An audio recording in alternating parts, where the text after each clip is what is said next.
আজকের দিনে দাঁড়িয়ে আমরা কেউই ভালো নেই। প্রায় প্রত্যেকেই আমরা প্রতিদিন একটা কঠিন পরিস্থিতির মধ্য দিয়ে যাচ্ছি। কি হবে? কি করে কি হবে? সম্ভব কি? প্রতিনিয়ত এসব প্রশ্ন যেন মাথায় ঘুরছে। কিন্তু প্রতিরোধ, প্রতিবাদ এবং প্রতিদিন যাপন এই তিনটে শব্দকে একসাথে সমান্তরালভাবে নিয়েই কিন্তু আমাদের চলতে হবে।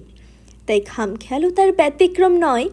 তাই এই তিনটে শব্দকে একই সুরে বেঁধে এই আর্ট অ্যান্ড অটাম এক্সিবিশনটি আয়োজন করেছে, যেখানে কলকাতা ছাড়াও অন্যান্য শহর, রাজ্য, এমনকি দেশের বাইরে থেকেও শিল্পীরা তাদের নিপুণ হাতের কাজের দক্ষতা দেখাতে অংশগ্রহণ করছে।